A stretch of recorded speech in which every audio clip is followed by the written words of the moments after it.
प्रदेश विधानसभा सत्र की आज शुरुआत हो रही है। उससे पहले समाजवादी पार्टी के विधायक लगातार विरोध करते हुए नजर आ रहे हैं। ये बड़ी खबर आपको बता रही, यूपी में बजट सत्र शुरू होने से पहले समाजवादी पार्टी के विधायकों का प्रदर्शन और इसी बीच सरकार पर कई आरोप लगाते हुए समाजवादी पार्टी के विधायक नजर आ रहे हैं। बड़ी खबर आपको सीधा हम बता रहे हैं, जिसमें कि यूपी में बजट सत्र शुरुआत होने से पहले हंगामा और सपा विधायकों ने विधानसभा के बाहर प्रदर्शन किया। तख्तियां लेकर देखिए बाहर बैठे हुए हैं और नारेबाजी करते हुए भी नजर आ रहे हैं। महाकुंभ पर फुल पॉलिटिक्स हो रही है, हाथों में पोस्टर है, प्रदर्शन जमकर किया जा रहा है। समाजवादी पार्टी के विधायक आपको सामने नजर आ रहे हैं और शिवपाल यादव की बात करें, वो भी सरकार पर लगातार आरोप लगवा रहे हैं। आप सुनिए।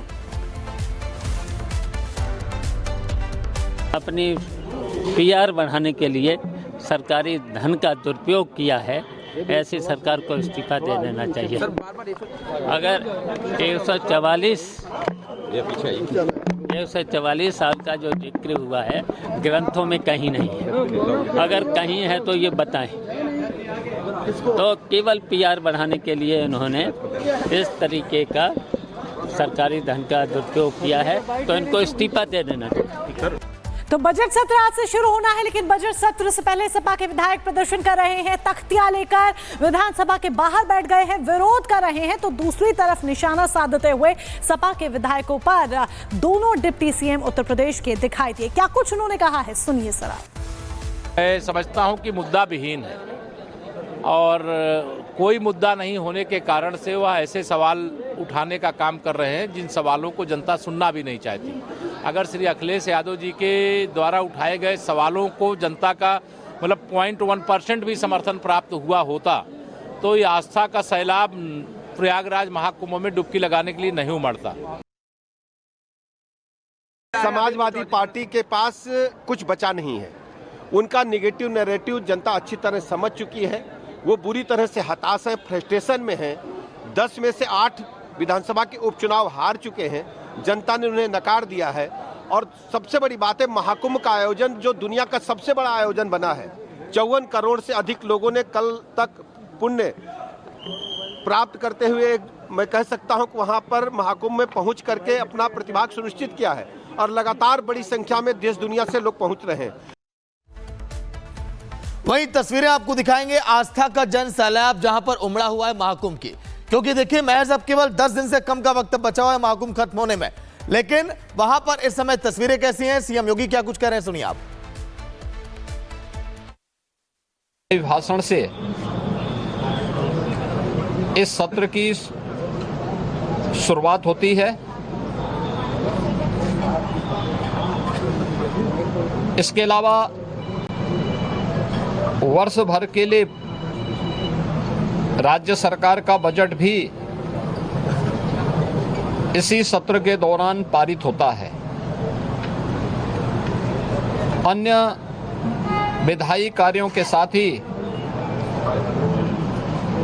जनहित से जुड़े हुए, राज्य के विकास से जुड़े हुए महत्वपूर्ण मुद्दों पर भी सदन में चर्चा होती है। आज विधानमंडल के कार्रवाई प्रारंभ होने के साथ ही महामहिम राज्यपाल जी का महत्वपूर्ण अभिभाषण संवेद सदन को महामहिम राज्यपाल जी के द्वारा अपने अभिभाषण के माध्यम से संबोधन होगा। इसके उपरांत कल से महामहिम राज्यपाल के भाषण पर सदन में चर्चा भी होगी। 20 फरवरी को वर्ष 2025-26 का उत्तर प्रदेश का सामान्य बजट सदन में प्रस्तुत होगा। सदन 18 फरवरी से लेकर 5 मार्च तक के लिए प्रस्तावित किया गया है।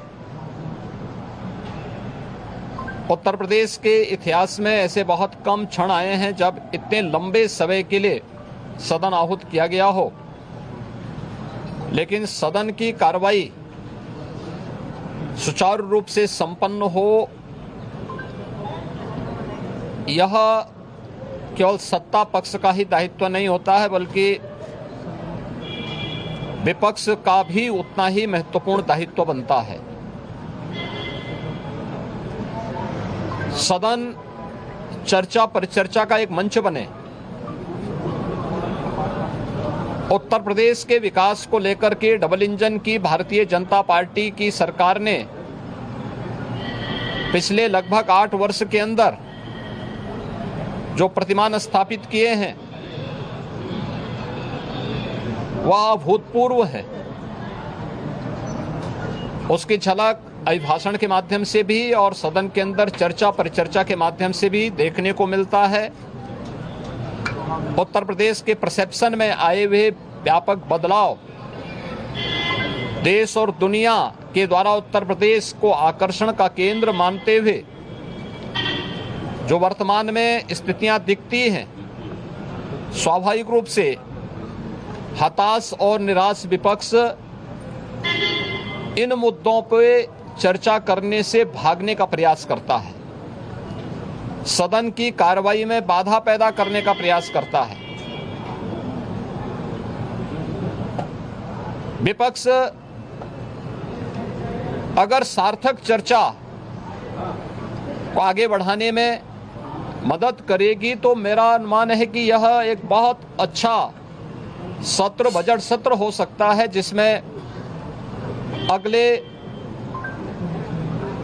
5 मार्च तक चलने वाली सदन की कार्रवाई को न केवल महामहिम राज्यपाल जी के भाषण पर चर्चा करने और सभी सदस्यों को अपनी बात को रखने का, बल्कि सामान्य बजट और अनुदान मांगों पे भी चर्चा के साथ ही विधायी कार्यों को संपन्न करने के साथ साथ अन्य महत्वपूर्ण मुद्दों पर भी, जनहित से जुड़े हुए महत्वपूर्ण मुद्दों पर भी प्रभावी चर्चा का एक मंच सदन बन सकता है और माननीय सदस्यों को अपनी बात को प्रभावी ढंग से रखने का एक अवसर भी प्राप्त होगा।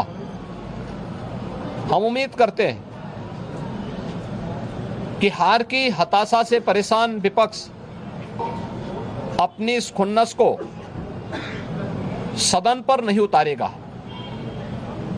सदन की कार्रवाई को सुचारू रूप से संचालन करने में एक सकारात्मक योगदान की हम अपेक्षा करते हैं और मैं सरकार की तरफ से आश्वस्त करता हूं कि जिस भी मुद्दे पर, यद्यपि अभिभाषण और बजट अपने आप में समग्रता को लेकर के 2 महत्वपूर्ण मुद्दे होते हैं जिनमें विपक्ष ही नहीं बल्कि सदन का हर सदस्य अपनी बात को प्रभावी ढंग से रख सकता है, लेकिन इसके इतर भी अगर किसी मुद्दे पर विपक्ष चर्चा करना चाहेगा, सरकार उसका तथ्यात्मक जवाब देने के लिए पूरी तौर पर तैयार है। लेकिन हम चाहते हैं कि एक सार्थक चर्चा का मंच सदन बनने चाहिए। आरोप प्रत्यारोप या फिर असंसदीय आचरण से इस समस्या का समाधान नहीं हो सकता है और मैं उम्मीद करता हूं कि महामहिम राज्यपाल के भाषण से उस सुदृढ़ और मर्यादित संसदीय आचरण की शुरुआत हम लोग विपक्ष के अंदर देखने का प्रयास करेंगे। उम्मीद करते हैं कि इस प्रकार का आचरण